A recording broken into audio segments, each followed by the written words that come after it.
what we talked about before pushing record was not having a super psychoeducational heavy topic like we sometimes do today. It feels like a day to just kind of come together in remembrance and continue celebrating queer life as we can in the wake of tragedy as well.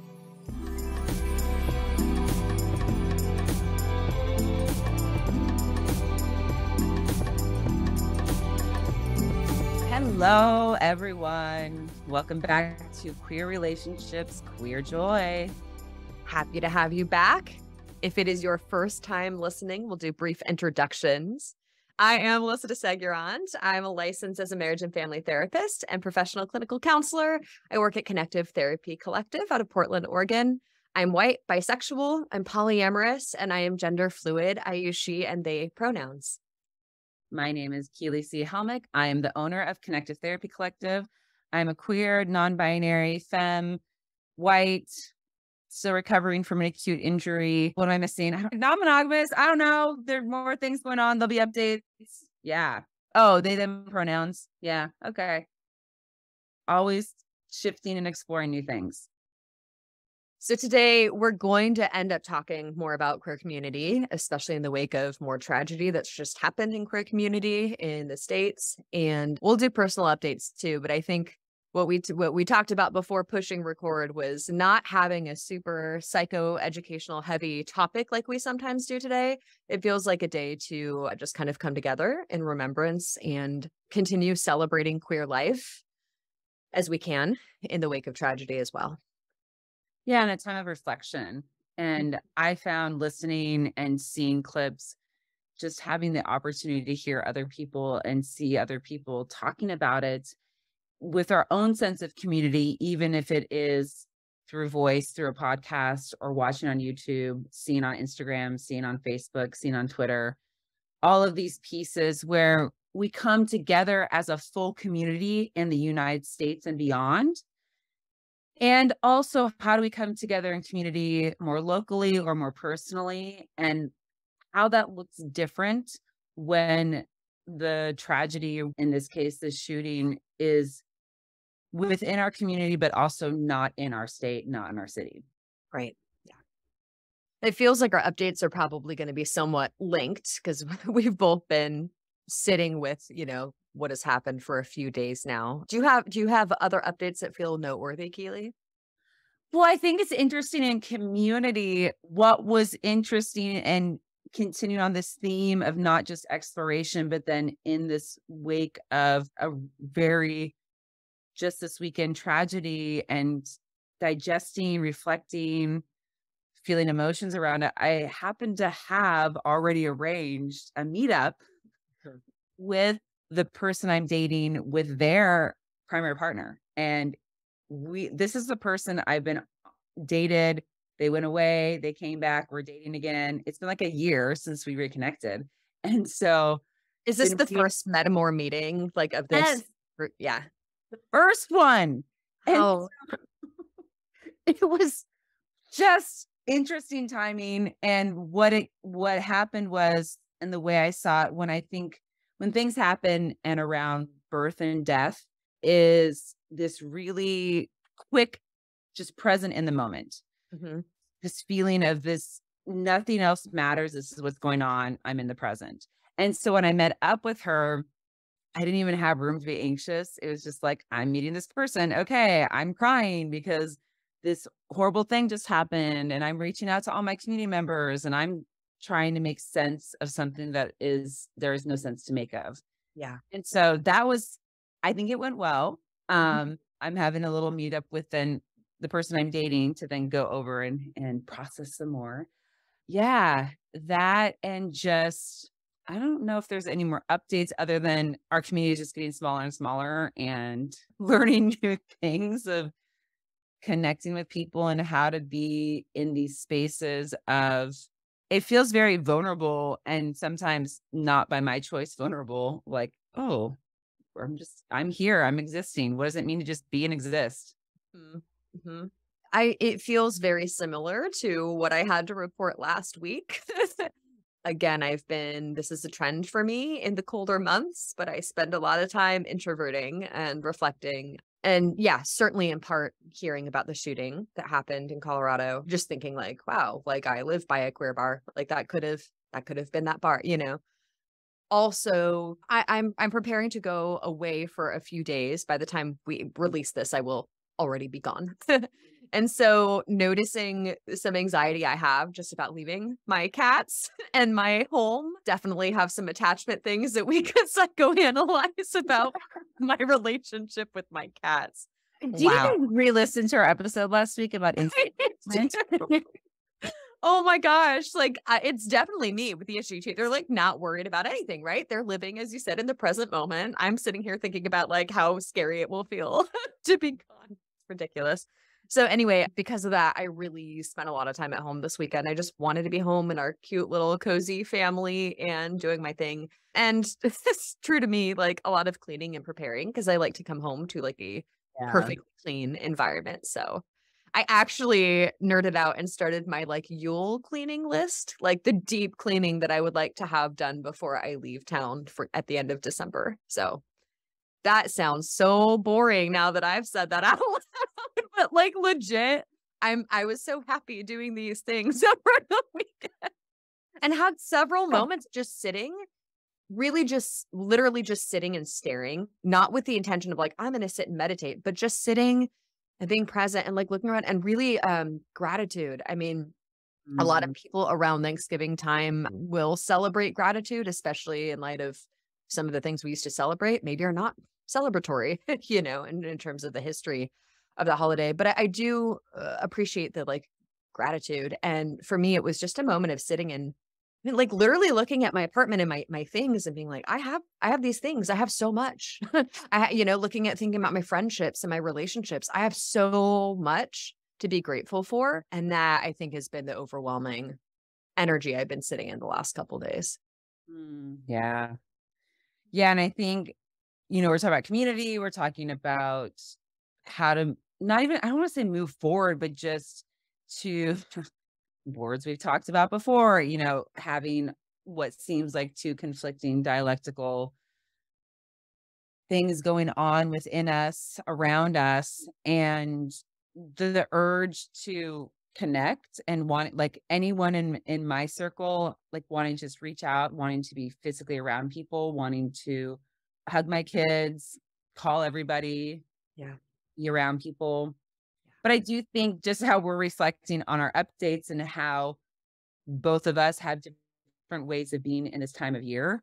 I Mhm. think people have different ways of being and people have different reactions. And I've been thinking about how when things that are really horrible happen, I think about how some people go inward and find calm within themselves, but also sometimes people go inward and have a sense of hopelessness, Yeah. have a sense of what's the point? Mhm. Yeah. And then others go really outward, attend vigils, go out on social media. For me, I feel a reinvigorated call. I feel very called to action whenever things happen. Like my first reaction is I get really sad and cry and Mhm. then talk to people. And then I'm like, okay, fuck this. What can I do? Like, Yeah. so everyone has different reactions. All have different responses. I mean, some people it's like I mean, this was me quite frankly. It's like, okay, I know what's happening. I need to get offline. I need to resource myself. I need to take a walk, you know, sometimes disconnect. But as you said, that disconnection can feel resourcing for some. For others, it's actually very isolating and even more traumatic to be struggling in isolation. Yeah. In that sense, I've been hearing so much around this time of year and just with the seasons, the theme loneliness coming up a lot. Mhm. Yeah. And so, but I want to read this quote. And I don't know if I've ever read quotes before. Maybe I can have Cardinal post it. But I was just so struck by this. And I don't know this human at all. And this was sent to me. I'm going to definitely give them credit. But this was sent to me from a very dear, one of my best friends. And this is the reflection on yesterday. So yesterday now was Sunday, November 20th. Rituals of remembrance are holy. Remembering is resistance in this world of fast forgetting, where we have to fight for our lives, our names, our bodies, our loves. We need to remember each other and remember our beloved dead, our dear ones, our sisters, our lovers, our teachers, our kin. But more than remember, I want us to savor each other.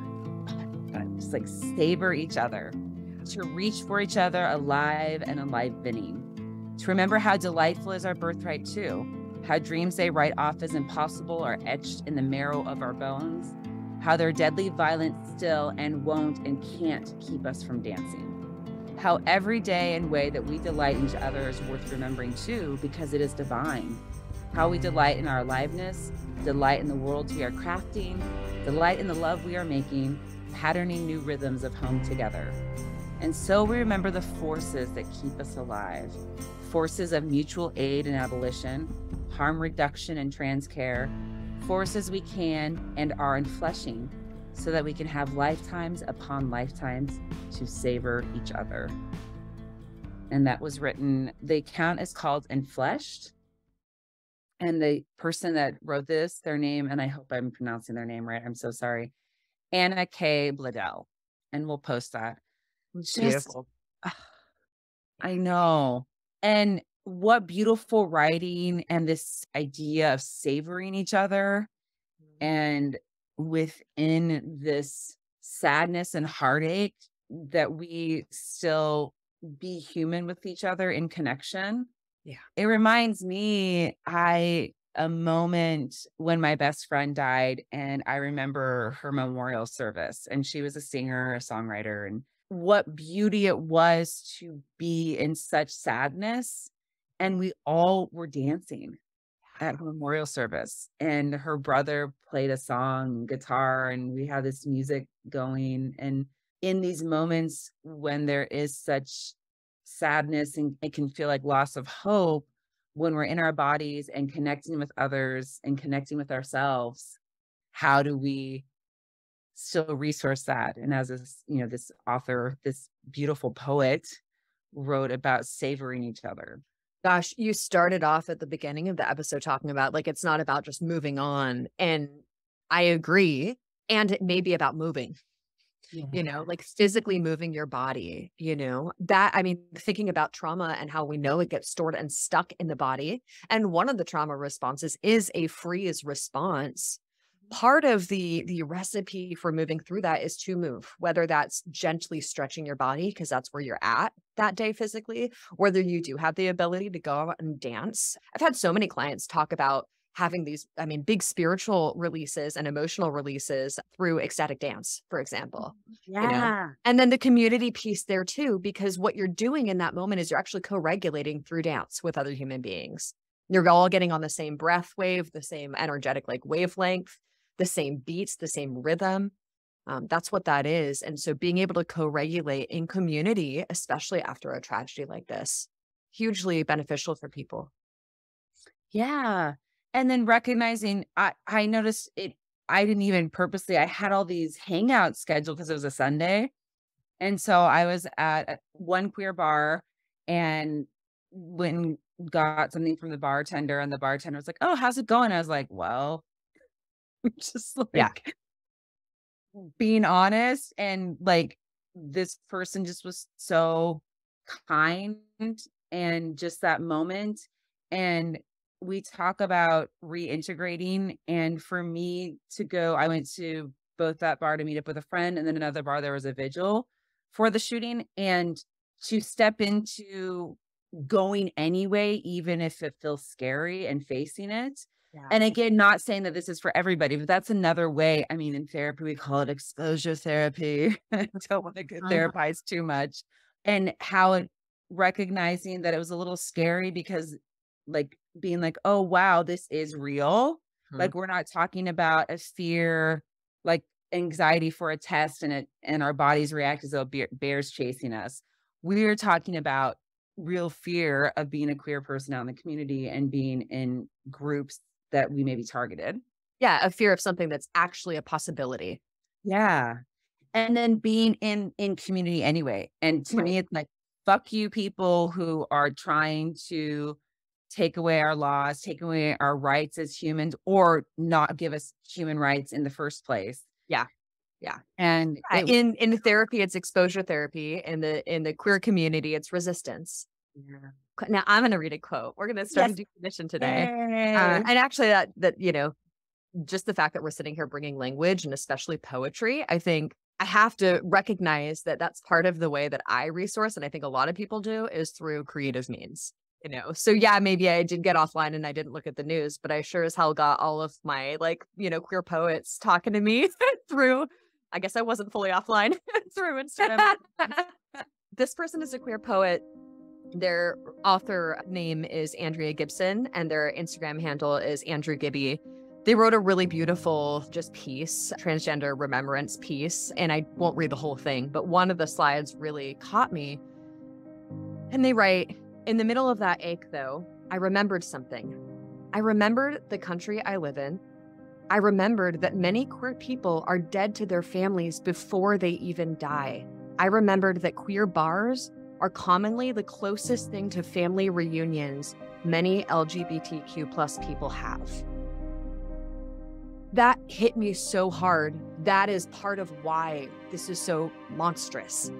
I think taking life in general is despicable. And it just makes me grieve so much for the people who were harmed and lost their lives or were in the middle of that terrifying scene at a time when many of them were bonding with chosen family because they don't have access to the biological family. We talk about that so much this part of the year. The timing is so horrendous. Not that there's ever good timing. I'm not trying to say that, but that is a safe haven for so many people. And that is why I think this idea of resisting that does become important. We do have to regulate our own nervous systems and know our own timing. For some people, it's not going to feel safe to do that in the next couple weeks, month, and that's okay. And from the therapy perspective, if we avoid, our anxiety just gets stronger. So there is this piece of how do we reclaim our space? How do we keep thriving and living? Because we are still here and we can, and we get to. Yeah. Like cis hetero people don't understand. They don't get it. They just don't. And so it's just a threat. It's like taking away our one source of gathering and really like getting us at the core. And of course, Andrea Gibson, wonderful poet, human, just says it so well. Yeah, I was trying to think of like, what is a cis het? I'm like, if it felt like every single time a cis het dude went and watched Sunday football, there was going to be a massacre at every sports bar. Like, that's like, I don't know how else to, I don't know what other analogy is helpful. Yeah, right? Yeah. But even the sense that that's only a slight comparison there are cis hetero folks that do not feel safe or connected to their biological family either. Totally. And it's not the same. And so it's just not understood. It's probably useless for me to try and make an analogy for cis het people. My apologies, everyone. There's just not. And No. so, I like when you say, use the word reclamation. And that's what it felt like, these vigils last night. The one that I attended, it felt like, we were outside for a little while and then inside the bar. And it was just like, when I walked in and just know that all of these queer folks, whether I knew them or not, were gathering. And then in community, there's a sense of family. Yeah. Yeah. Even if it's not people that I actually know, and they just like, it's just, you just get it. And I didn't have to like I was sitting there crying at one point, and I didn't have to explain to people, and there were other people crying, and then there were other people just like laughing about things and like just existing. Yeah. And there's this, it's such I don't even want to say it's a line, because I don't think that would indicate there's some right or wrong way, but I think a lot about the balance between how much I do feel things that other people go through, and tragedies like this do impact me emotionally. I feel heaviness in my body. I feel tears. I feel all those things. And then how much do I let myself have my feelings? Because that's what we advocate for. But then also don't let them totally take over me so that I can't move forward in my life. Yeah. And with that, what's the boundary there between what is mine to take on and what is not? Yes, I am a queer person. That hits me differently, perhaps, than if I was not a queer person, right? Queer bars have always been my scene, even before I knew I was a queer person. And at the same time, I was not in that bar. That did not happen to me. And so I don't want to be immobilized as if it did and I was having that direct trauma. For some people, and again, we can't compare trauma responses here. For some people, it will be immobilizing, regardless of where you were. I'm owning for myself, it isn't for me. So then how do I grieve and keep moving forward and doing the things I can do in my life, which may just be enjoying my queer ass self and being out in public, having a good time because God damn it, I still am going to, like you can't knock me. So that's, and I don't have the quote to read because they post so much amazing stuff that I couldn't find words on it. But Mina B, who I've quoted before on Instagram, she has some great words around boundaries and specifically not taking on other people's tragedies, or at least the whole world's tragedies, God forbid, right? As if they're all happening to us, because we would not be able to move forward if that were the case. Yeah. And I really think about how, from a mindfulness perspective, and how when I've done trainings, understanding mindfulness-based stress reduction and understanding how Buddhist monks talk about really feeling things, but then moving through our bodies. It goes through. And so when you were earlier, we were talking about dance and earlier talking about movement, it's that we experience and have that feeling and then we allow it to move through us. Yeah. And it's going to look, like you said, it's going to look different for everybody, but we do want to honor that and how we continue through this day, how we continue through this week. Again, for me, I was going to say, it's how we digest the trauma instead of getting stuck in a repetitive cycle. Yeah. Like really, it's just when we're talking about these kind of things from our perspective is yes, digesting it, moving through it. It's not about forgetting or pretending it didn't happen, but still moving through. And we talked a couple weeks ago, again, not comparison, but we talked a little bit about that with like breakups or like ending a sexual romantic relationship, ending a friendship. I've had 3 deaths this year, really close people to me, so like this all culminates in our human experience. And we get to dance and find joy in spite of all of this that we're witnessing. If not experiencing, we're witnessing it. Yeah. Yeah. And I like that you brought in the mindfulness piece because that is the work. It's not ignoring and repressing and pretending we don't have feelings. It's using them, moving through them, expressing them, and then being able to sit with distance from our feeling at the same time. And that's different than repressing something or ignoring it. It's actually witnessing, like you said, it's being able to sit and observe your feelings, especially when they're extremely strong. Yes. Then we get to choose where we put them. Maybe I take my anger out on a punching bag. Maybe I take it out in that letter I wrote and sent to, somebody in Congress. Maybe there's a lot of different ways people can move with their feelings, informing their movement and choices. So we're not saying, okay, take your breath, resource yourself, forget about it and move on. No, it's integrating the experience, but it's also, like I said, not getting trapped in it. Exactly. So, we want to emphasize again the community and the resources that we have in our own community. We're talking from Portland, Oregon, so we will have different resources. But for those that are listening and going through whatever you're going through, the reminder, there is the Trevor Hotline, which is a national hotline. There is locally, there's a Multnomah County Crisis Line. We have 211. Like we don't want to overemphasize the big community resources. We also want to recognize that also sometimes we're spreading out who we're talking to, recognizing that, again, for me, it's like, I just want to like blab to everyone for a day or two. That's how I get it out. But I'm also aware of how much I'm talking to a certain person. And I actually really have found, or I found yesterday, to my straight friends who are big allies, it was actually really comforting to talk to them because there was like this degree of separation. Mm-hmm. It's often in grief, we talk about, oh, you want to like talk to the people that are close. And I do, but also similarly to how you were saying that almost observing piece of the mindfulness, it was helpful to me to talk to a couple of my straight friends who aren't as connected, because then they were having this different empathy response that was grounding for me and settling. Yeah. Yeah. Amazing.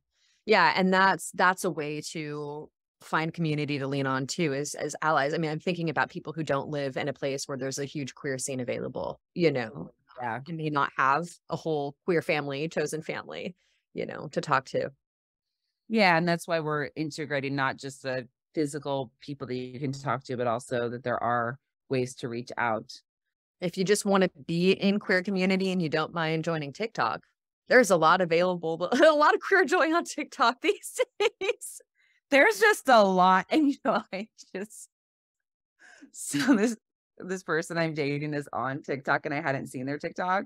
Mhm. It was quite the experience. It's really interesting. I'm glad Side of them. yeah. And so I'm glad that I'd been dating them or gone on some dates with them and connected with them before I saw their TikToks. I was laugh. Oh, go ahead. Go ahead. Oh, I was just gonna say, because we keep talking about chosen family, and maybe next episode we'll talk more about it. But I just couldn't help but talk about or mention the new podcast. Yeah, that may be my queer joy. To be honest, that seems like the best thing that's happened this week. Oh my gosh, I love it.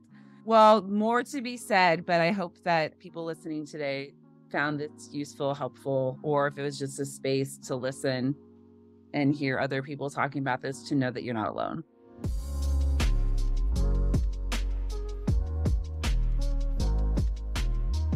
Hey, it's Cardinal, your behind the scenes buddy. Yeah, raw episode. Don't worry, we still end in joy. But all this talk of being in community has me thinking about the group therapy that Connective Therapy Collective offers. Groups are facilitated spaces held by 2 trained clinicians to learn, process, and practice skills related to a specific situation. So, for example, chronic pain and intimacy, queer and trans experience, and healthy relationships in general. Groups typically meet weekly and last 8 weeks. Find a group around your interests at connectivetherapycollective.com/group therapy. If you can't make it or don't see one you like but want to hear about future groups, sign up for the CTC newsletter. As always, link in the episode description. All right, back to the show. So yeah, queer joy. Do you want to start then? I mean, I can say yes. I have a wonderful friend who's going to watch my cats a few days. Thank you. That's helpful. That feels joyful. Yay, community. And there's a part of me that doesn't want all my queer joy to be about cats and plants all the time. Definitely my weekend once again. But no, I will plug these wonderful humans that I feel like we're such super fans of. That now I think individually, right? And we realized when we started this podcast that they knew each other and they were collaborating, which blew my mind. And now we have a podcast and I'm dying. I'm dying. I'm so happy. The podcast is called Chosen Family, and it's Elena Joy, Ashley Gavin, and Mac Injimi. They're amazing. I'm such a fan. I'm super excited to have these humans talking to one another and getting everything they have to say. I've been a big time fan of Elena's for many, many, many years, and really helped me when I was first coming into my queer identity. I have a similar fan. What's the word for it? I'm similarly a super fan for the Multi-Amory podcast because they took me through my poly journey when I was very first coming into non-monogamy. So these are people who've had a huge impact on my life and also are just so well informed by their own experiences. And I think all of them really insightful about themselves, plus are hilarious. So if you're looking for a new podcast, check them out. They also do have an Instagram page, Chosen Family Pod. So that's my plug for them, even though they don't know me, but legit, that was the queer joy. I binged all the episodes so far. Oh, believe me, so at least for me, so mine is Ashley Gavin, because I remember that I found the reason I found her podcast was right when it was starting, before it got really popular, because I was doing research to start this podcast. Yeah. And so I was just looking up queer podcasts, queer sex, all these like key words. And I started listening and I was like, had such a crush on her. And then, yeah, I mean, you sent her profile to me. I love her stand-up. Stand-up is like my jam. And she's just so talented. Not that I don't love the podcast too. Yeah. But stand-up. Oh yeah, love both of them. But she messages back to me. I know she messages to everyone, but I have this little I have messages from her since like a year and a half ago. I love like it. Random. Yeah. So, I get so nervous. What's with me? Oh my God. I don't slide into people's fucking DMs. Like I'm not like, no judgment. I'm just not cool enough to do that. If any of you listeners actually follow my licensed WIP, whatever, you will realize that I suck at social media. I'm so sorry. I don't update it. I don't have the energy for it. I'm just kind of there. oh yeah, I was almost embarrassed because this person who I was talking about who was on TikTok and she has stuff and she's like, I like some of your stuff. Have you not been paying attention? I was like, I have not paid attention in 4 months because of my injury. I'm going to get back on it. But now I almost feel nervous getting back on it because I've been off for so long. And I'm actually a different age. I was 41 and then my birthday happened. So now I'm even older. I'm 42, which age is a number. I know, blah, blah, blah. I know, we're being silly. But speaking of age, my queer joy, oh my gosh. So my oldest, who's in high school, is on the tech crew. And I went and saw Bye Bye Birdie this weekend. Yay! Oh my God. Yes. Old school musical theater. So I did that play twice in high school. Amazing. Once in my actual high school and once in community theater. Yeah. And oh my gosh, like seeing how, I mean, theater has always been queer, of course, but like how out everyone is compared to like when I was in high school. Yeah. We were like all queer, but we weren't out in that way. Right. And so my daughter, during the intermission, she comes up and she's like, yeah, did you know that like the leads, so she was naming the leads who are gay. Yeah. Right. So great. They're all gay. Well, and so funny too, because a show like that, there's so much gender like stereotype. Like I'm thinking about the group of like girls around, like, we love you, Conrad. And they're all queer. Like no one actually. Maybe what they are doing is expressing their aesthetic attraction. Well, and they all join together so much. It's like all these like girls hanging out, but then they're like going after, and you could also see some flavorings. It was so great of like, I don't know people's gender other than what my daughter told me, but there was, a couple characters where it's like, we don't know what their gender is. And it was purposeful casting by the director. So I was like, oh, yay. And yes, even in like all of the, like, we could spend a whole episode talking about all the issues with the show Bye Bye Birdie for sure. I mean, all of those shows, my God. Yeah. But the person I came with, my friend, like the two of us, we just kept being like, and then I know we didn't care. We didn't give a shit. People could hear us. We'd like make oh, really? Oh, is that how you're supposed to be? Or like all these like side comments. So I think the queer joy of it was that my daughter, of course, but how she was so excited about all the queerness of the humans in the cast. And then just the side comments of being with my friend who's queer, who had also done the show in their high school, and we're in our 40s. I love it. So good. I figured, I was like, oh my gosh, I'm going to talk about a musical again. And I know Melissa will just be like so down for it. Sorry. I feel like queer joy is listening to your queer joy every week. I love it. Well, thank you for all of you listening. And y'all know how to find us, but just, our Instagram. We're really trying to get the folks following our podcast Instagram because we just started that a couple months ago. So come check us out at Queer Relationships, Queer Joy on Instagram. Slide into those DMs because I'm not the one monitoring it. So you will actually get responses. Oh, totally. Cardinal and I go through it. Our great producer, Cardinal, they go through those messages and they let us know the highlights. And hey, if you reach out, they will definitely respond to you and they'll let us know. So reach out, let us know questions, concerns, comments. If you do have questions, we will talk about those questions also on here sometimes. So other than that, I hope y'all have a queer and joyful week.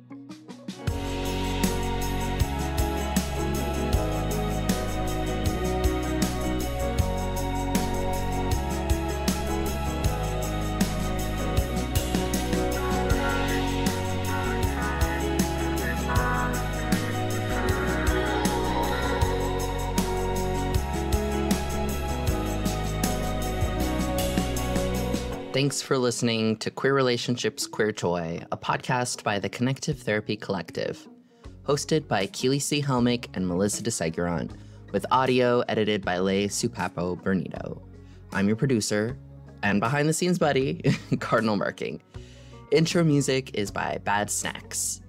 If this episode made you smile or think, tell us about it. If you hated it, tell us about that. Review us on iTunes or Spotify, or send us an email at media@connectivetherapycollective.com. Follow our Instagram at queer_relationships_queer_joy, and find more resources on our website at www.connectivetherapycollective.com/queer-relationships-queer-joy. It's a lot of links. Just check out the episode description. All right. Love ya. Bye.